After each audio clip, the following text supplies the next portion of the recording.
pintura en las máquinas que así lo requieran. ¿Qué riesgos tengo de trabajo? ¿Y qué riesgos hay en este trabajo? Y aquí les listo los riesgos.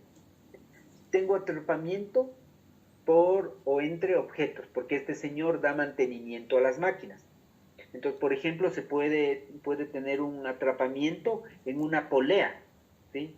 Que está ahí girando, esta polea tiene una correa de caucho, metió la mano ahí, se atrapó. Tiene caídas al mismo nivel, ¿sí? Dice, se desplaza en lugares por donde hay tubería que está expuesta. Entonces, si él se descuida y está caminando por un piso en el cual hay tuberías, puede tropezar y caer. Tiene también riesgo de caída a distinto nivel por trabajos en altura. Entonces dice que cuando realiza el mantenimiento en las máquinas manejadoras de aire, en términos sencillos, pongámosles que son los ventiladores, ¿sí? Que se encuentran a una altura de 2.4 metros. ¿Sí? La OSHA dice que cualquier trabajo sobre el 1,80 m ya es considerado un trabajo en alturas. Dice también que tiene contacto eléctrico, ¿sí? Es decir, cuando entran los tableros eléctricos puede tener contacto con la electricidad. Y así, aquí les voy explicando los riesgos y la condición. También les cuento en el caso las medidas con las que se cuenta. Entonces dice, la empresa cuenta con medidas en las que se pasan a detallar. Cuenta con un procedimiento de trabajo seguro, el personal ha sido entrenado y capacitado, el personal tiene capacitaciones periódicas sobre los factores de riesgos mecánicos, se le ha dotado de gafas de seguridad, ropa de trabajo, guantes de nitrilo, etc. El personal también tiene capacitación de trabajo en alturas, el personal también es capacitado en medidas de seguridad industrial, etc. Las características del trabajo. Cuenta con un procedimiento de trabajo seguro para realizar el mantenimiento de las máquinas, pero no ha recibido una capacitación de estos documentos. Es decir, le entregaron, pero no le explicaron. No cuenta, no se ha realizado el monitoreo de ruido, ¿sí? O sea, sabemos que hay ruido, pero no se lo ha medido. Eso es un problema higiénico. Y así sucesivamente. Las herramientas están en malas condiciones. Tiempo. Y aquí les explico cómo es la jornada de trabajo de este señor. Entonces dice, durante la jornada de trabajo el mecánico realiza 6 horas de trabajo en la máquina, ¿sí? De mantenimiento usando una herramienta manual. Hace trabajos de pintura 2 veces al mes y así sucesivamente. Ok. Bien, entonces ustedes para hacer el deber, leen bien este caso. ¿Sí? Aquí les estoy dando todo el detalle. Leen bien este caso y luego se van a esta matriz que también está en el Canvas. Les voy a mostrar dónde está. Tenemos esta que ya no me sirve. Esta también. Aquí al final sí dice GTC 45. GTC 45 XLSX, documento de Excel, que es de esta matriz. ¿Sí? Y en esta matriz, ¿sí? Y en esta matriz, este señor ustedes van a evaluar el puesto de trabajo de este señor. Ocultemos estas para hacer el ejercicio. ¿Sí? Entonces, hagamos un ejercicio, un ejemplo sencillo, ¿sí? Para este caso. Entonces le vamos a poner proceso, ¿no es cierto? Aquí el proceso es, le vamos llenando, ¿no es cierto? El proceso es fabricación de traguito. Fabricación de traguito. El lugar va a ser la sala de producción. ¿Sí? La actividad, vamos a hacerle mantenimiento del tablero eléctrico. ¿Sí? La tarea que va a hacer este señor es ajuste de bornes. Los bornes, ¿sí? Los bornes no son más que los tornillitos en los cuales entra el cable. Sí, se han visto que todos los elementos, todos los dispositivos eléctricos tienen un tornillito y ahí entra el alambre, ¿sí? Esto siempre se debe ajustar. ¿Por qué se debe ajustar? Porque cuando se afloja, ahí existe un incremento de intensidad de corriente. Entonces, una práctica normal es ir reajustando estos cables. Ya, esa actividad vamos a evaluar. Entonces, este señor, ¿sí? Para el ejemplo de hoy, se pone su equipo de protección personal, se pone su chompa de algodón, su pantalón de algodón. ¿Por qué de algodón? Porque el algodón es dieléctrico y además previene quemaduras. Cuando hay contacto eléctrico, ustedes médicos deben haber visto, cuando hay contacto eléctrico, sí, las personas no solamente llegan electrocutadas, sino llegan quemadas. ¿Sí? Porque se produce un fenómeno que se llama arco eléctrico, que ya lo veremos bastante más adelante, que es el arco eléctrico. ¿Sí? Entonces, para evitar esas quemaduras se utiliza la ropa jean, ¿sí? Que es un retardante natural del fuego y no se pega a la piel. Por ejemplo, nos quemamos con una ropa de nylon y la ropa se va a quemar y voy a tener más daño por quemadura. Bueno, entonces este señor se pone su equipo de protección, sus guantes dieléctricos, sus zapatos dieléctricos, sus gafas para evitar quemadura en los ojos, ¿sí? Abre el tablero eléctrico y comienza a hacer su actividad de reajuste. Esa actividad estamos evaluando, ¿ok? Entonces, este trabajo es rutinario, ¿sí? Ok, entonces aquí viene la primera explicación. En la evaluación del riesgo, nosotros debemos hacerla según la norma en dos condiciones, pero un poco según la experiencia en tres condiciones, que se llama condición normal, que es en la operación normal, en las actividades cotidianas, lo que hace todos los días, varias veces en el día. Ya le doy paso, Ale. Condición normal. La condición anormal, que son aquellas condiciones puntuales, que le toma 5 minutos en el día o en la semana. Por ejemplo, la calibración de la máquina. Esa es una condición anormal, no rutinaria. ¿Sí? También se las conoce como condiciones rutinarias o no rutinarias. Y finalmente hay una tercera condición que se llama condición de emergencia. Condición de emergencia. Por ejemplo, y ustedes deben eso acostumbrarse a identificar. Tenemos una máquina con unas poleas muy grandes. Que Dios no quiera, si alguien mete la mano ahí, se va a quedar atrapado el brazo y no va a haber forma de retirar a esta persona. ¿Sí? Entonces, esta es una condición de emergencia. Usted, para esa condición, debe establecer un procedimiento especial de respuesta, porque es una condición especial muy crítica. Esas se llaman condiciones de emergencia. Entonces, en tres condiciones hay que hacer: normales, anormales y de emergencia, en accidentes muy serios. ¿Sí? Ya. Entonces, para este caso, esta es una condición no rutinaria. ¿Por qué? Porque esto no se hace todos los días, esto se hace una vez al año. ¿Estamos hasta ahí? Le doy paso a la pregunta de Alejandra. Una consulta. Bueno, dando el caso, ¿no? Obviamente, este tema del uso de la ropa ignífuga o bueno, ropa buena de algodón, como que sea justamente dieléctrica o que no transmita calor. En el caso de que haya otro trabajo que no representa, o sea, no va a tener ningún contacto con fuentes de calor ni con chispa, puede usarse lo que son ropas o sea, sintética, por ejemplo, con las condiciones de atmósfera, es muy, o sea, se genera mucho sudor. O sea, sí, ahora hay muchas posibilidades. Yo me refería en este caso a la tela jean, porque eso es lo que le cubre al trabajador eléctrico. Pero la tela jean, por ejemplo, tiene otras ventajas, y es que físicamente es muy resistente. ¿sí? Sí. Es muy resistente. Entonces, la selección del tipo de fibra textil dependerá del riesgo al cual se está usted exponiendo. Si, por ejemplo, usted, Ale, trabaja en una fábrica ensambladora de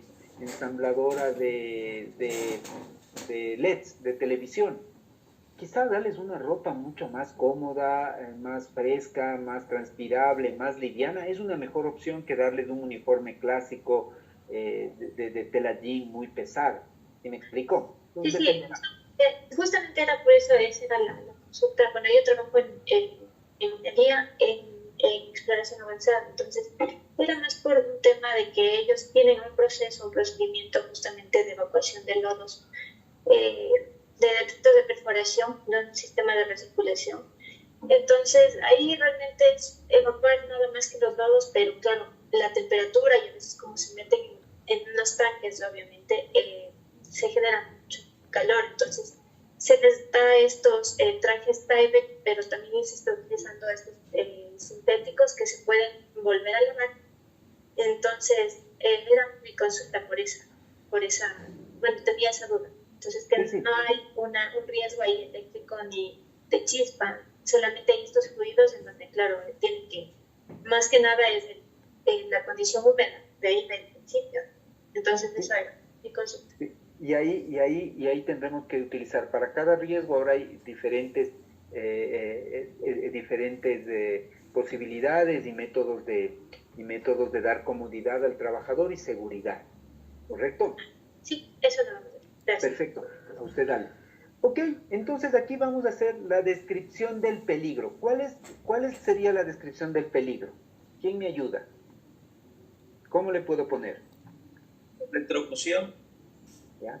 La Ese no corriente sería eléctrica. Sería el equipo, la ese no sería descripción del equipo.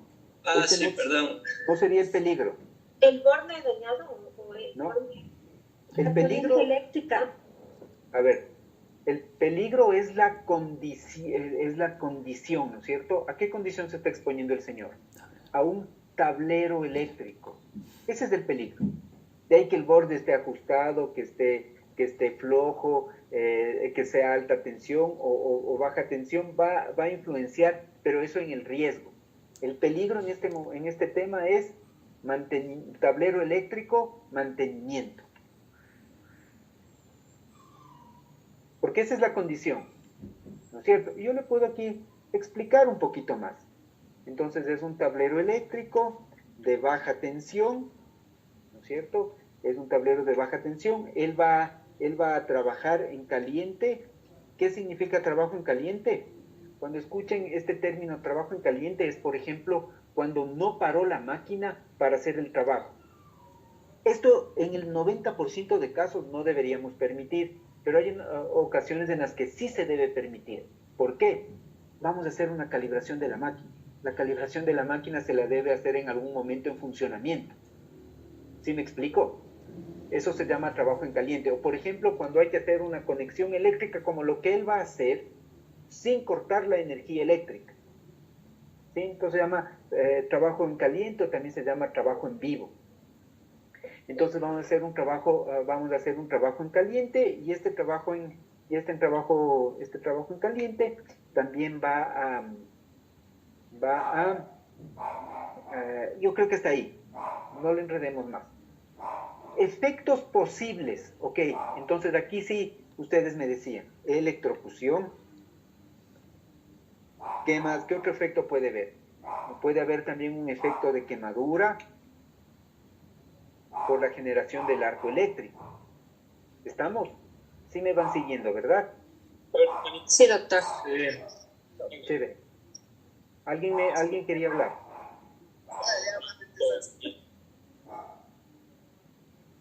Mira, no, creo que no está bien esto. Le pongo nomás en forma horizontal. La fuente. Entonces, según el caso que me explicó, aquí necesito volver a la presentación para explicarles de esto del control en la fuente, que está un poquito más adelante. Ok, fíjense. En esta lámina les quiero explicar lo que se llama control del riesgo, ¿sí? lo que se llama control del riesgo o estrategia de control. En definitiva, hay una estrategia mamá, que es la que yo estoy mostrando aquí. Dice que el mejor control del riesgo es cuando lo hacemos en la fase de diseño, en la fase de planificación, ese es el mejor. Luego en la fuente, luego en el medio y finalmente en el receptor. Ejemplo, volvamos a este generador que les explicaba. Entonces aquí yo tengo un generador eléctrico.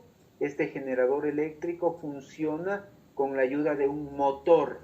¿Sí? Este generador eléctrico funciona con la ayuda de un motor. Este motor genera mucho ruido. ¿Sí? Genera muchísimo ruido. Entonces yo lo primero que hago es comprar unas orejeras. ¿Sí? Aquí compré las orejeras. Y le voy a dar a que use el trabajador.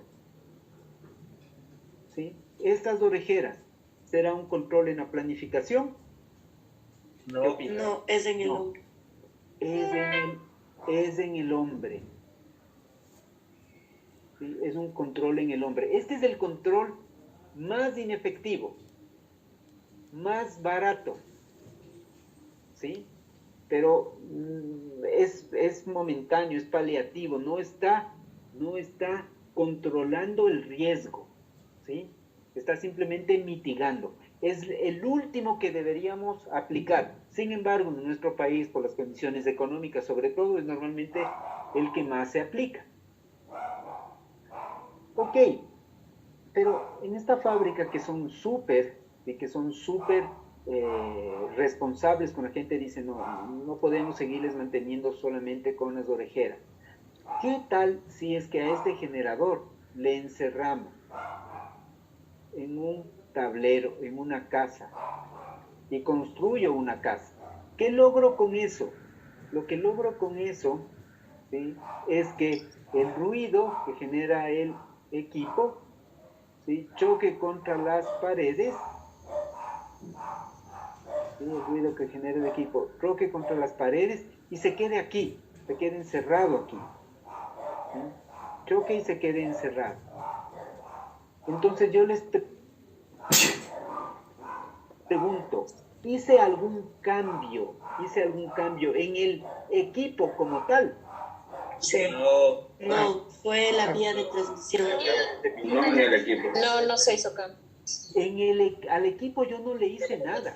Yo no le cambié el motor, no le ajusté, no le hice nada. Lo que hice fue construir, ¿sí?, construir una casa. Por lo tanto, esta casa está en el medio del equipo y de la persona. Por lo tanto, esto se llama control en la vía de transmisión. ¿Me expliqué? Sí. Ya, chévere. Ok. Y ahora hay una tercera posibilidad, ¿sí? Oye, sabes que esto me consume mucha energía, estoy pagando un montón de dinero en diésel porque este generador arranca con diésel, no logro alcanzar la disminución de ruido que necesito. Así que me voy a comprar, ¿sí? Me voy a comprar unos 100 postes, ¿sí? Me voy a comprar unos 100 postes, ¿sí?, con hélices para generar electricidad eólica, porque el sitio en el que está la fábrica es muy ventoso. Pues hago una inversión y me pongo un bosque de torres eólicas, ¿no es cierto?, de torres eólicas. Y estas torres eólicas son absolutamente silenciosas. En la provincia de Loja hay un parque de este sistema de generación eléctrica. O puedo ponerme, otra opción puede ser instalar paneles solares para producir esta energía eléctrica. ¿Sí? Claro que necesitaría una superficie súper alta, pero pensemos en que esto es posible. En este caso, ¿qué estoy haciendo? Estoy cambiando la fuente generadora del riesgo. En este caso, el motor diésel que genera electricidad, lo he cambiado por energía solar o energía eólica. Ahí, ¿cambié la fuente? Sí. Por lo tanto, este es un control en la fuente. ¿Me expliqué? Sí. Sí. Ya. Sí, doctor. Les voy a dar otro ejemplo, ¿sí? Pensemos una fábrica de zapatos, ¿sí? Entonces en la fábrica de zapatos tengo la planta del zapato, pensemos que este celular es la fábrica de la planta del zapato y mi mano es el zapato, entonces tengo que unir el zapato en la planta, ¿ok? Y para eso utilizamos cemento de contacto. Este cemento de contacto que a veces vemos gente en la calle que anda drogada por estar oliendo ese producto, ¿no es cierto? El cemento de contacto. Ok. Entonces, si es que yo digo, no, sabes que no me gusta, no me gusta que mi gente tenga la posibilidad de que al final del término de trabajo salga media drogada, media mal de la cabeza porque está oliendo todo el día ese cemento de contacto y voy a decidir hacer un cambio, ¿sí? No voy a pegar, voy a coser el cuero del zapato, la capellada, en la planta. ¿Qué control sería? ¿Fuente, medio o receptor? Fuente. Fuente. Porque Fuente. El riesgo. eliminé la fuente del origen, el riesgo químico, ahora lo costo. Ok, si es que yo instalo un extractor de olores, ¿qué control le estaré haciendo? ¿Fuente, medio o receptor? La vía de transmisión. Vía de transmisión. Medio o vía de transmisión. Y finalmente el equipo de protección se explica solo. ¿Estamos? Sí. Okay. Perfecto. Entonces, esto es importante. Ahora, dentro de los controles del riesgo, no hablamos de la planificación. La planificación se aplica cuando estamos en la fase de diseño del proyecto. Lo razonable en el caso del generador hubiera sido que desde que se diseñó el proyecto se piense en la generación del ruido. Normalmente eso en nuestro país no lo hacemos. Pero sería lo mejor porque evito reprocesos, evito gastar 2 veces. Cuando estoy haciendo el reemplazo del generador eléctrico, ya pagué el generador eléctrico y luego tengo que comprar las hélices eólicas o los paneles solares, es doble. Si hubiera pensado desde el inicio, era un solo gasto. Ok, pero hay otros 2 controles operacionales. ¿Sí? El uno dice que los controles de ingeniería siempre serán más eficientes que los controles administrativos. ¿Sí? Por ejemplo, los controles administrativos pueden ser señalización, señalética. ¿Sí? Otro control administrativo puede ser un procedimiento de trabajo seguro. Es otro control administrativo. Otro control administrativo es disminuir el tiempo de exposición. ¿Sí? Por ejemplo, en la fábrica de zapatos, ¿sí? Además de dotarles de la mascarilla, como es una fábrica que recién está comenzando, no tiene mucho recurso económico, dice, ok, en esta fábrica trabaja la Alejandra y trabaja la Gaby Alexandra, ¿no es cierto? Y trabaja la Gaby. Lo que voy a hacer es una disminución del tiempo de exposición. Voy a dividir la jornada de trabajo en 2. 4 horas va a trabajar la Alex pegando zapatos, ¿sí? La Ale pegando zapatos y 4 horas va a trabajar empacando los zapatos. Mientras que Gabriela se invierte. Ella comienza primero empacando los zapatos y luego pega. ¿Sí? Entonces estoy disminuyendo la exposición. Eso es un control administrativo. ¿Sí me explicó? Y los controles de ingeniería son los cambios, los ajustes, los rediseños, el poner barreras, etc. Y el otro control, ¿sí? Es que siempre el control colectivo, los controles colectivos, ¿sí? Los controles colectivos son más efectivos que los controles individuales. Ejemplo, en la misma fábrica del zapato. Cuando yo pongo el extractor, ese es un control colectivo, porque le ayuda a la persona y al vecino, mientras que el equipo individual va a ser su equipo de protección. ¿Sí me explico? En el aislamiento del ruido, en la casa será un control, ¿qué dicen? ¿Será un control individual o colectivo? Colectivo. Colectivo, es un control colectivo, porque le afecta al Perico, a la Juanita y al Pepito, mientras que las orejeras serán un control individual. Ya, con este concepto, le odio a esta barra de controles, ya.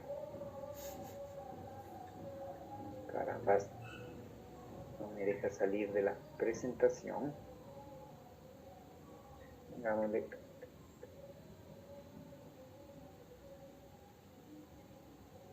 ¿Por qué no me deja salir de la presentación? Okay.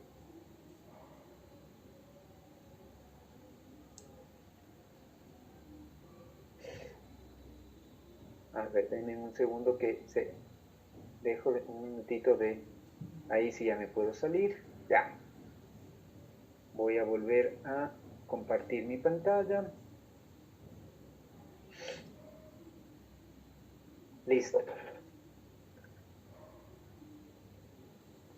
Entonces, según lo que leímos, dice que este señor tiene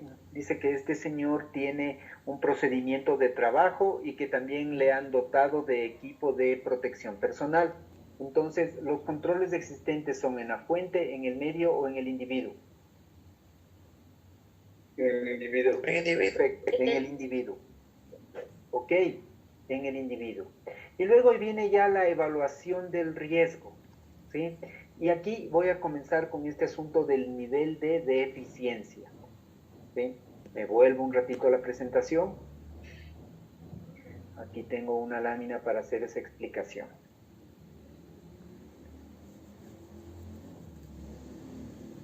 Aquí, ya. Entonces, yo a ustedes les había conversado, ¿no es cierto? Yo a ustedes les había conversado que el riesgo, ¿a qué era igual?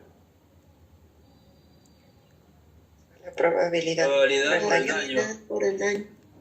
¿Ok? El riesgo es igual a la probabilidad por el daño. Perfecto. Ya, ahora, y la probabilidad está claro, ¿no es cierto? Es la posibilidad de que se materialice el evento. Eso dice la teoría. Pero en la práctica, don David Silva, en la práctica, ¿cómo mide usted la probabilidad cuando hace la evaluación del riesgo en su trabajo? Puede ser las veces que se expone al riesgo. Ya, por la exposición. Ajá. Por la seguridad. ¿Perdón? Perdón. Continúe, David. Ya es el tiempo de exposición que pueda tener el trabajador. ¿Por qué más? También puede ser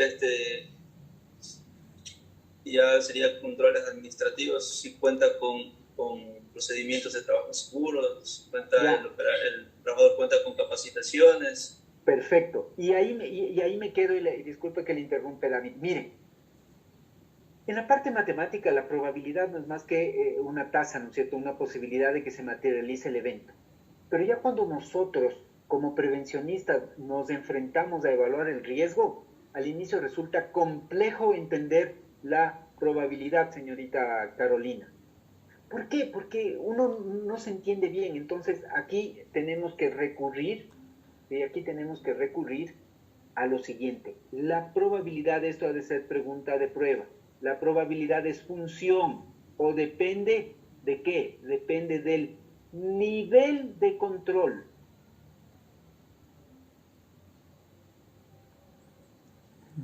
Entonces, yo me pregunto, pensemos que trabajamos en la fábrica de traguito que les estoy dando el caso, ¿no es cierto?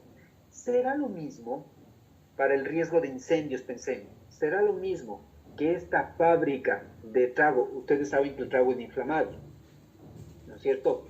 O al menos se han de haber visto ahí en Esmeraldas que se piden una cucaracha y viene el mesero y les pone ahí en una pecera todos los tragos y le manda fósforo, ¿no es cierto? Y se ve cómo se prende ahí la, esa pecera.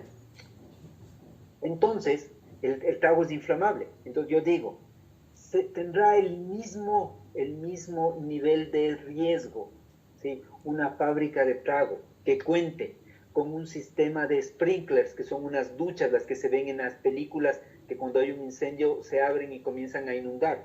Una ducha con espuma, ¿sí?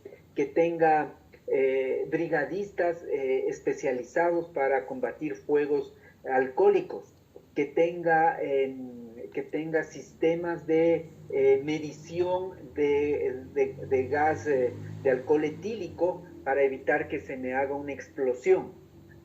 A una empresa clase B en la que es artesanal, en la que está un alambique y se hace una destilación un poco por experiencia de la persona. ¿Cuál de las dos empresas, la A o la B, tiene mayor riesgo? A ver. La B tiene mayor riesgo de incendios porque tiene menor nivel de control. ¿Sí? Porque tiene menor nivel de control. Entonces, cuando usted va a hacer una evaluación del riesgo, lo primero que tiene que preguntarse es lo que decía el David. ¿Qué controles tiene implementados? Controles de incendio, tiene buena señalización, tiene procedimientos de trabajo seguro, tiene resguardos en las partes móviles, por ejemplo en las poleas, en las bandas, en las sierras, etc. Tiene, por ejemplo, prevención para el sistema de incendios, tiene capacitación continua, tiene un indicador de número de incidentes y accidentes que se generan en la semana, en el mes, en el año, ¿no es cierto? Tiene un departamento técnico de seguridad y salud ocupacional. Todos estos son controles. Entonces, cuando usted va y pide los controles y ve que tiene buenos controles, puede usted quedarse un poquito más tranquilo, porque buen control operacional significa disminución del riesgo. Significa disminución del riesgo. Buen control operacional significa disminución del riesgo. Ok, el otro tema para que usted mida la probabilidad está relacionado directamente con la exposición. No es lo mismo que una persona esté respirando en esta fábrica de calzado 8 horas, ¿sí? 8 horas ese solvente a que esté inhalando 1 hora, que es un poco lo que decía David. Y tampoco es lo mismo. Gloria, por favor, su micrófono. Ok, y tampoco es lo mismo que esté expuesto al riesgo una persona a que estén expuestos al riesgo 10 personas. ¿Sí me cachan? Entonces, a medida que hay mayor exposición, ¿sí? Sea en las horas o sea en el número de personas, mayor será el riesgo. Y el tercer factor es la historia. ¿Sí? Usted deberá hacer un análisis y deberá decir, oye, en este sitio, en este trabajo en particular, han habido accidentes cada mes. Algo pasa. Quiere decir que el control que estoy implementando no es el mejor. Porque no puede ser que yo implemente un control y siga teniendo accidentes. ¿Sí? Entonces, el análisis estadístico de los accidentes e incidentes también es una buena herramienta para medir la probabilidad. ¿Estamos? Entonces, en resumen, pregunta de prueba. La probabilidad depende del nivel de control. Entre más alto el nivel de control, más bajo el riesgo. Punto 1. Punto 2.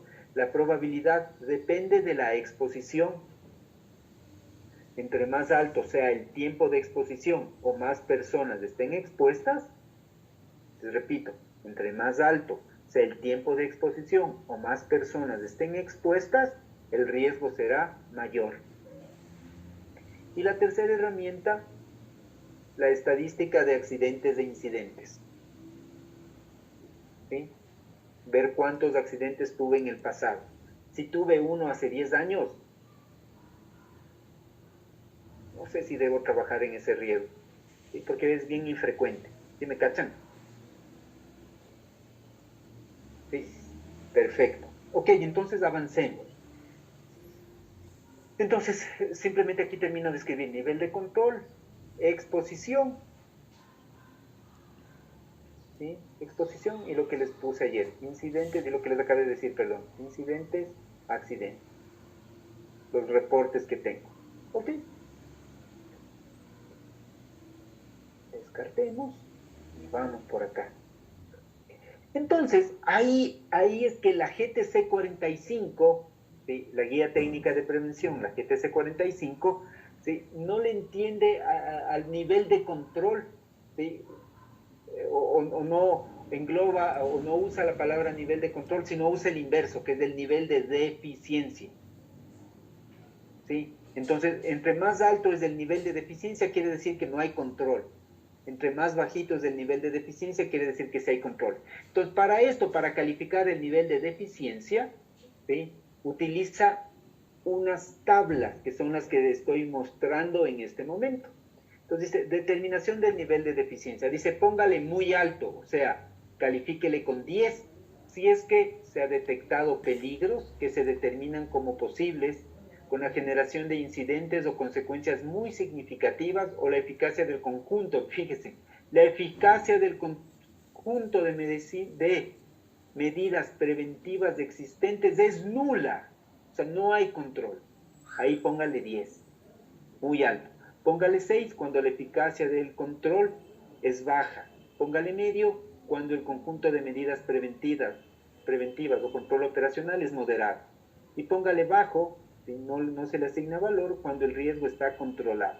Entonces aquí en la evaluación del riesgo, nos decía que tenía un procedimiento de trabajo que no había sido capacitado y que se le daba equipo de protección. Pero aquí el nivel de deficiencia le pondría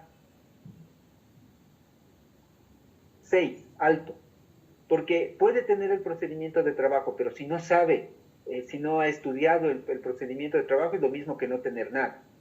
El nivel de exposición, entonces así mismo nos vamos acá, a esta tablita y dice, si la situación de la exposición se presenta sin interrupción varias veces en el día, póngale 4. ¿Sí? Si es frecuente, al menos una vez por semana, póngale 3. Si es ocasional, póngale 2. Y si es esporádica, póngale 1. En este caso, como es anual, nosotros le deberíamos poner 1. Y con esto ya me da el nivel de probabilidad del riesgo. El nivel de probabilidad es igual al nivel de deficiencia por la exposición. ¿Sí? Justo lo que hablábamos con don David, ¿no es cierto? ¿Sí? El nivel de control y el nivel de exposición. Con eso tengo el nivel de probabilidad 6 y ya tengo la probabilidad media. Ahora la consecuencia. Si es que este gato, ¿sí? Si es que este señor, ¿sí? Llega a topar los cables eléctricos, puede ser o mortal o muy grave. Es decir, hay que ponerle 1000 o 60. ¿Sí? Yo me iría al nivel más extremo, ¿no? Vamos a ponerle que este señor tiene posibilidad de morir. Perdón, no era 1000, era 100. 100 o 60. Entonces le pongo acá nivel muy alto, 100. Plax ya me da el nivel del riesgo, 600. Vuelvo acá. Y dice ahora sí, significado del nivel de probabilidad. ¿Sí? Déjenme verle, nosotros estamos aquí en el nivel de intervención y la interpretación del nivel del riesgo. Vengo acá, significado del nivel del riesgo. Dice, si es que me da entre 4000 y 600 es una situación crítica. Es este el valor. Entonces la interpretación aquí es crítico. ¿Sí? Ok. Entonces ahora seguimos. Dice, valoración del riesgo. ¿Este riesgo es aceptable? Este riesgo no es aceptable. ¿Sí? Criterios para establecer nuevos controles. Aquí voy a entrar a establecer nuevos controles. ¿Puedo disminuir la exposición? No puedo disminuir la exposición porque es un señor de mantenimiento. ¿Puedo disminuir la consecuencia? Sí puedo disminuir la consecuencia. Por ejemplo, capacitando a esta persona, ¿no es cierto? Dándole, más que capacitándole, dándole una certificación de un especialista en electricidad. Entonces le estoy dando una formación a este señor, ¿sí? Que le va a ayudar a ser más efectivo en su trabajo, cómo usar bien su equipo de protección, etcétera, etcétera.